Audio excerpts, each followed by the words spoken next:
Eh, Ibu-ibu, kalau di organisasi wanita mungkin bukan pertemuan yang pertama dengan beliau ya. Tapi bagi ibu-ibu, ini yang pertama ya Bu?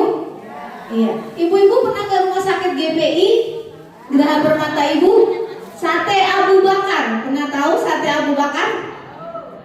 Beliaulah ownernya, gitu ya. Nah, jadi beliau bukan cuma berkecimpung di dalam bidang kesehatan. Jadi untuk entrepreneur, businesswoman, beliaulah ahlinya. Baik Ibu, mari kita dengarkan sama-sama sharing session dari beliau. Kepada Dr. Karmina disilakan. Jadi kalau Ibu mendengar rumah sakit Geraha Permata Ibu, itu dimulai dari praktek pribadi.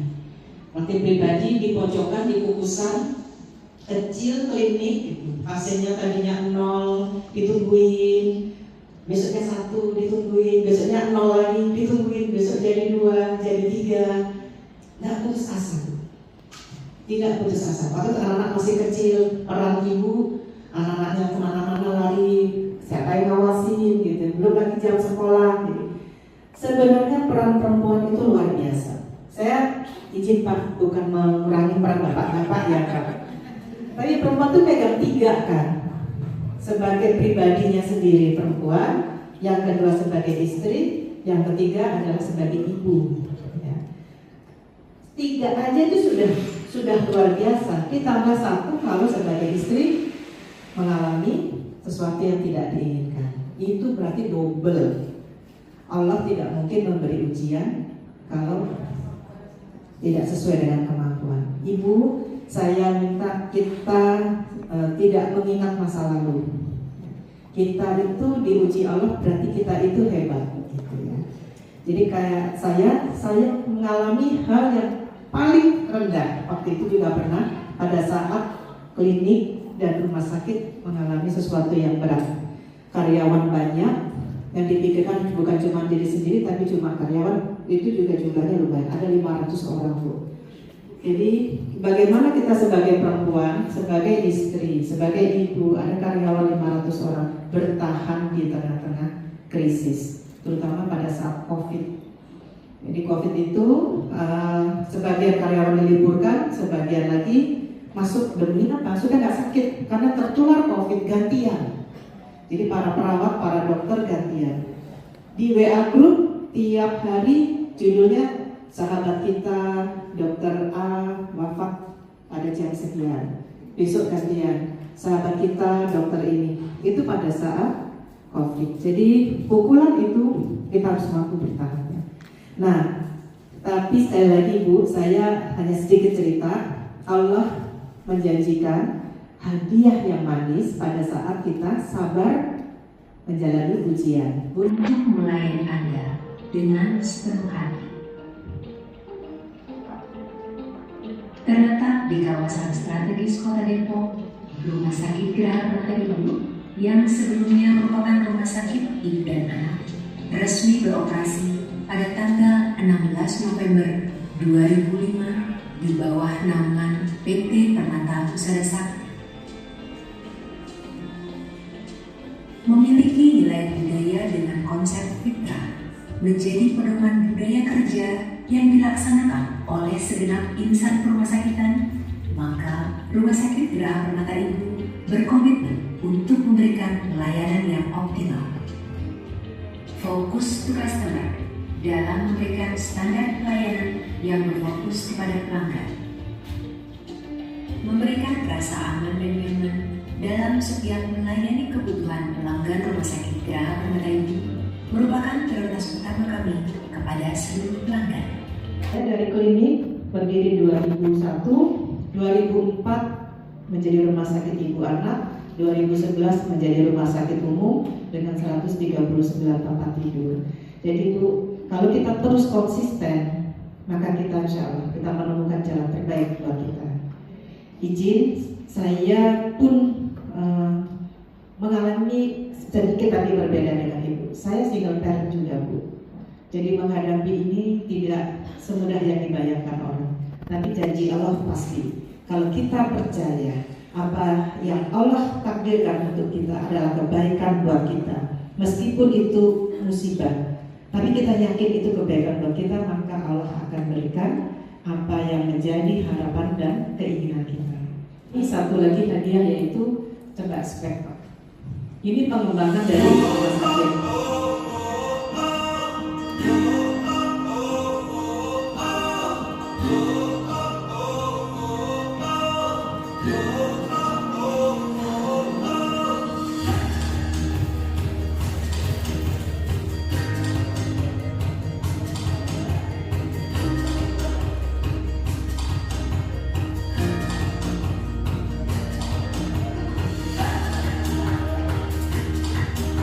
Lokasinya di Sukabumi. Ini adalah stable kuda dan agrobisnis yang akan disediakan untuk anak-anak berkebutuhan khusus, autis dan ADHD. Terapinya bersama kuda, Bu. Jadi kalau ada anak-anak berkebutuhan khusus itu jangan berkecil hati. Allah memberikan hadiah tetap yang terbaik. Yang tadi kunjungan dari komunitas hutan Indonesia.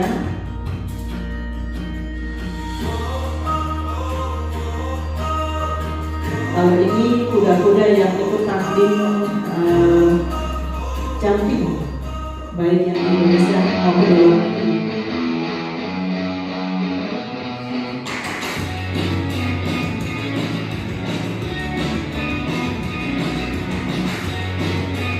Kuda kami juara 1.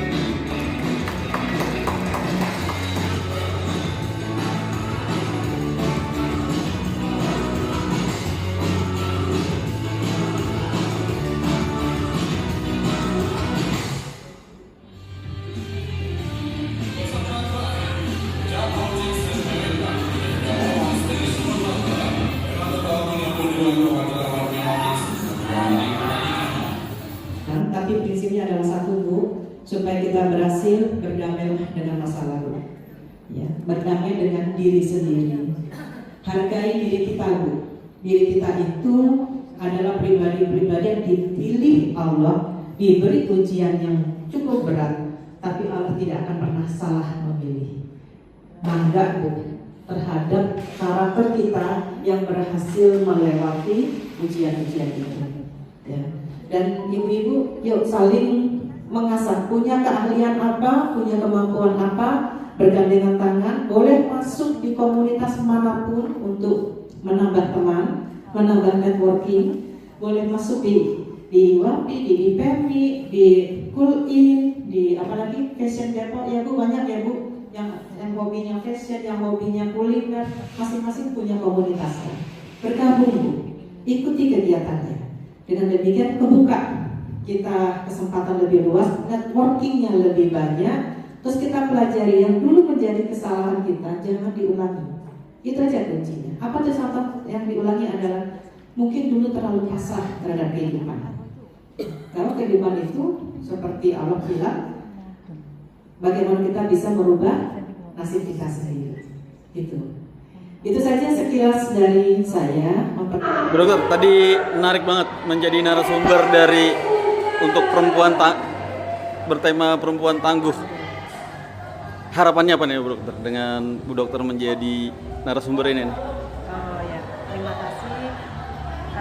Saya tentu berharap banyak perempuan-perempuan atau para istri yang mungkin mengalami hal-hal yang kurang menyenangkan dalam rumah tangganya bisa bangkit, bisa menyadari bahwa peluang masih banyak, bisa mereka lebih baik lagi dari kehidupan yang mereka rasakan saat ini.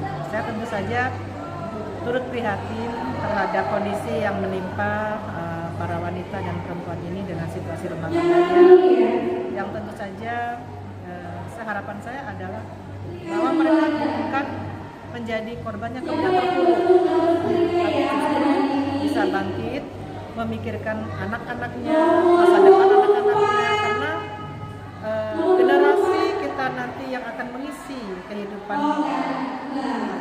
dekade berikutnya adalah generasi yang sekarang mungkin mereka masih anak-anak. Jadi harapannya adalah anak-anak Indonesia bisa tumbuh menjadi anak-anak yang secara mental dan fisik mereka baik, mereka kuat. Dan anak-anak yang sehat dan kuat itu tergantung bagaimana orang tuanya. Sementara ibu, perempuan atau istri adalah guru pertama bagi anak-anak agar tumbuh kembang mereka bisa lebih baik dan berakhlak. Dan tentu saja harapan saya untuk wanita atau perempuan lain yang mungkin belum bergabung di komunitas ini, yang mengalami masalah yang sama KDRT, bisa sama-sama bergabung untuk bisa dia bangkit dari trauma mungkin yang pernah dialami. Mudah-mudahan ke depan tidak banyak lagi para istri atau perempuan yang mengalami masalah seperti ini. Bunda tadi menarik Bun, Bunda bilang kalau mau curhat di komunitas daripada di medsos. Itu biasanya di komunitas itu dapat apa sih Bunda? Kalau di komunitas kan obrolan kita lebih terarah dan biasanya lebih spesifik terhadap obrolan yang misalnya gini, komunitas di bidang fashion, dia kan spesifik mengenai fashion. Komunitas yang kuliner, mereka spesifik di kuliner atau bidang usaha. Insya Allah lebih terarah ketimbang mereka curhatnya di medsos yang kita tidak tahu pembacanya siapa. Kemudian netizen bisa memberi inputing, bisa memberi jawaban, bisa memberi saran yang belum tentu paham masalah dari si ibu ini gitu. Jadi kalau di komunitas kan komunikasinya lebih intens, mungkin mengenali latar belakangnya, mengenali keluarganya, sehingga pun kalau mereka curhat di tempat yang skupnya lebih kecil, masalah yang timbul itu di keluarga tidak meluas kemana-mana. Dan kita menceritakan apa yang menjadi beban kita tuh, ini katanya ya, 50% sudah mengobati apa yang menjadi ganjelan. Bunda, tadi Bunda juga menarik untuk ibu-ibu yang masak apa untuk bergabung. Bunda lagi buka usaha wisata ya? Iya, sedang kami buka agrowisata di daerah Sukabumi, di Desa Tenjolaya. Kebetulan kami baru soft launching ya, belum grand launching. Yang sudah dibuka pertama sekali camping, dan camping yang datang itu grup biasanya, kan grup itu jumlahnya cukup banyak. Pada saat mereka datang sekaligus banyak, kami butuh beberapa orang tenaga yang ahli memasak memang. Kan camping itu satu yang dikejar biasanya pemandangannya, dua tempat campingnya, ketiga makanannya gitu. Nah, kendala kami kemarin adalah kan kekurangan orang untuk di sesi makanan. Itu di mana sih tempatnya Bunda bukanya? Di Tenjolaya, di Sukabumi Prestige Equestrian Center, disingkat SPEC. Di Tenjolaya, di Google nanti bisa di googling. Ya, Bunda, makasih banyak, sukses terus.